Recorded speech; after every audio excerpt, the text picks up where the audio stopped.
Ce 5 juin 1944, la nuit n'est pas encore tombée sur le port de Warsash sur la rivière Humble.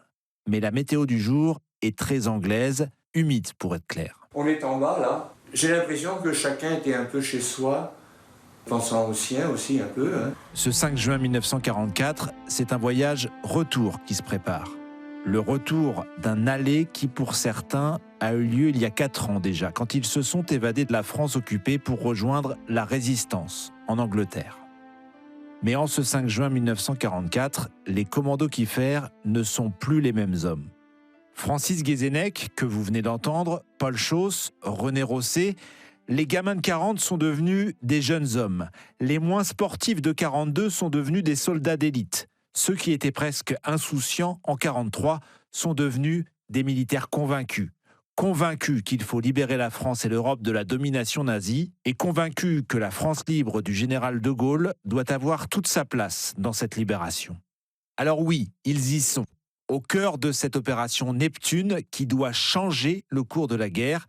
Enfin, ils y sont presque. Disons plutôt qu'ils sont à 150 km de leur but. Bienvenue dans les voix du Commando Kieffer, un podcast France Bleu avec le Mémorial de Caen. Je m'appelle Julien Corbière, épisode 4, Neptune ou le retour au pays. Entre Portsmouth en Angleterre et Ouistreham en France, aujourd'hui, il y a une ligne pour traverser en ferry. Je les vois arriver, ces bateaux, le Barfleur, le Normandie, le Mont-Saint-Michel, quand je suis sur la plage. 3 liaisons quotidiennes, dont une traversée de 8 heures la nuit. Tiens, 8 heures, c'est à peu près le temps qu'il a fallu à l'armada des Alliés pour traverser le 6 juin 1944. La comparaison s'arrête là. En cette nuit du 5 au 6 juin, les commandos Kieffer sont brinque-ballés dans leur embarcation à fond de cale ou sur le pont à découvert. Je ne sais pas ce qui est le pire, moi j'ai très vite le mal de mer. Alors celui ou celle qui l'a déjà eu, ne serait-ce qu'une fois, me comprendra sans doute. Ont-ils conscience, à ce moment-là, les Kieffer, qu'ils vont participer à ce grand moment de l'histoire?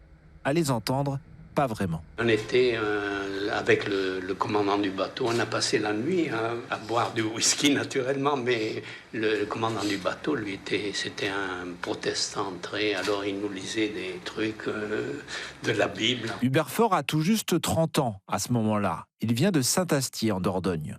Son père a été un poilu pendant la Première Guerre mondiale.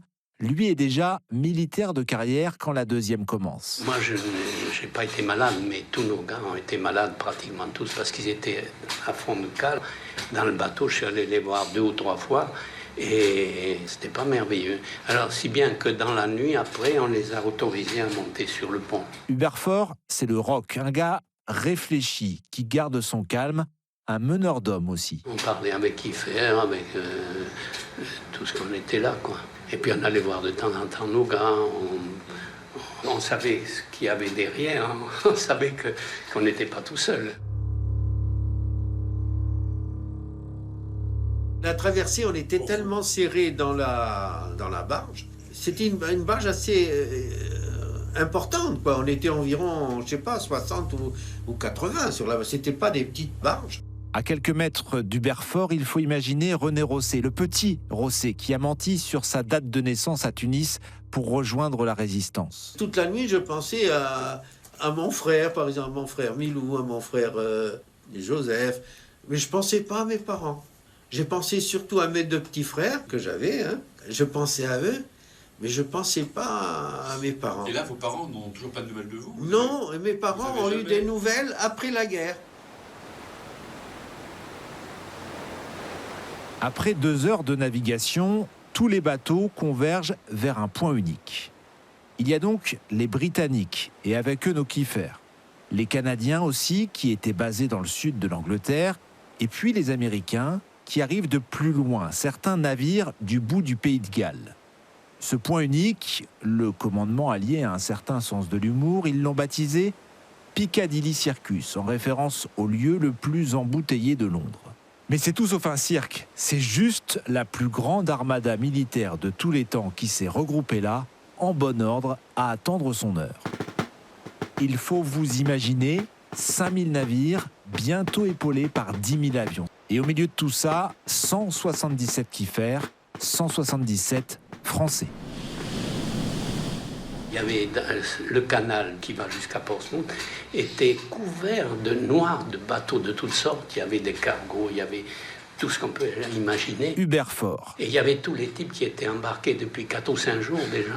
Alors, naturellement, nous, on avait les bérets verts et tout ça. Et alors, ils voyaient très bien quand on est passé devant eux. Alors, tout de suite, on était acclamés par tous ces bateaux. Et ça allait d'un bateau à l'autre. Alors, ils savaient. Et alors, on est arrivé à la passe, là, parce que ce canal était fermé par des filets anti-sous-marins. Et quand on est arrivé, les filets ont été levés. Et on est parti. Alors la nuit a commencé par tomber après. Et on a vu qu'il y avait des bouées éclairantes tout le long du parcours pour aller jusqu'à la France. Mais il y a une chose que j'ai oublié de vous dire pour que vous puissiez bien vous imaginer la scène à la sortie de Piccadilly Circus. C'est que ce jour-là, en plus de la pluie, les commandos Kieffer sont plongés dans une vraie purée de pois. Un brouillard à couper au couteau qui surplombe une mer agitée de creux d'1 à 2 mètres. La nuit est longue, très longue pour ceux qui sont malades. D'autres sont étonnamment calmes. C'est le cas de Jean Masson, 21 ans. On croise la route de ce Vosgien pour la toute première fois dans notre histoire et pour cause. Il est l'une des dernières recrues du commandant Kieffer. Il a rejoint les autres 6 mois seulement avant juin 1944. On a embarqué, tout le monde est descendu. Moi, je me suis mis dans un coin le long d'une membrure. Dans la vie, Jean Masson aurait dû être fondeur, comme son oncle, du côté de Saint-Dié. La guerre en a décidé autrement. On avait des rations. J'ai ouvert une boîte de soupe auto-chauffante. Je me souviens, c'était une soupe à la tortue.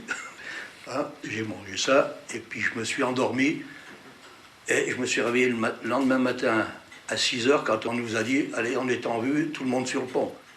Alors là, on se retourne, parce que nous étions à l'avant, en se retournant, il y avait du monde, il y avait quelque chose. Puis alors, quand ça s'est déclenché, c'était très calme, hein, très calme. Et on voyait vaguement la côte dans la brume. Ces conditions météo ne déstabilisent pas trop Michel Vincent. Lui vient des environs du Havre. Il est né à Oucto, en Seine-Maritime. Et puis, il a été mousse dans la marine marchande avant la guerre. La mer, ça le connaît. Ils ont demandé ceux qui voulaient du thé ou du café. Moi, je me rappelle à l'époque, avec les Anglais, on avait l'habitude, j'ai pris du thé. Puis après, c'était fini.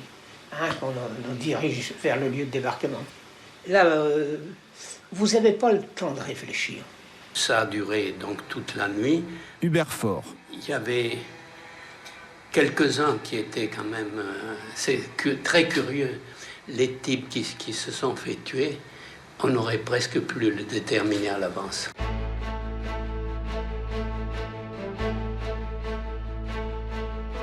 Les heures passent. Il est 5h du matin et la France est là, droit devant. Et surtout, les météorologistes anglais et américains ont vu juste. Il ne pleut pas sur la Normandie. Un petit coup de pouce du destin pour accélérer l'histoire. Ce jour-là, c'est une toute petite amélioration, une dorsale anticyclonique qui va peut-être faciliter l'opération Neptune. Alors là, les avions ont commencé à nous survoler, à aller attaquer les côtes et tout. Et puis les parachutistes après. Au petit jour, on a commencé à arriver en vue des plages. Hubert Faure commande ce qu'on appelle une section de la troupune des Kieffer. En gros, une trentaine d'hommes. Arrivé donc à la plage, là on a vu un torpilleur polonais qui a été coupé en 2 par une mine à l'embouchure de l'Orne. À la jumelle, on voyait les types courir sur les bateaux détournés, courir sur les tôles pour essayer de se sauver. Puis il y a des bateaux qui sont venus à la rescousse. 5h30 du matin, le terrible concert commence. C'est une pluie de feu et de mitraille qui s'abat sur 80 km de côte française. Je sais qu'après le départ, on entendait l'hélice, le bouillonnement de l'eau sur la coque. Joseph Oursouri-Garaille dit coucou. Et puis je ne sais vers quelle heure, un mouvement ininterrompu d'avion. Puis en s'approchant, on entend des déflagrations. des bateaux d'escorte qui traînaient des ballons dirigeables, puis des fumigènes pour assombrir ça, je me rappelle bien.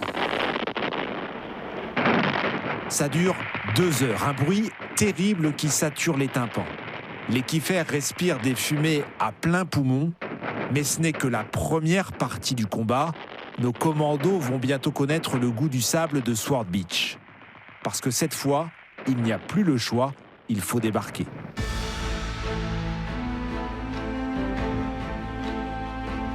Vous venez d'écouter Les Voix du Commando Kiefer, un podcast coproduit par France Bleu Normandie avec le studio de création France Bleu. Cette série a été imaginée avec l'historien Stéphane Simonet et avec le concours du Mémorial de Caen. Journaliste Julien Corbière. Technicien Benoît Cousin et Jean du Cimetière. Production Véronique Sapé et Fanny Rascle. Vous pouvez écouter dès à présent l'épisode 5 pour découvrir la suite de l'histoire des commandos Kiefer. Messieurs les Français, débarquez les premiers, ou cliquez sur le zoom que je vous propose avec l'historien Stéphane Simonet pour mieux comprendre l'organisation militaire des Kiefers. À bientôt.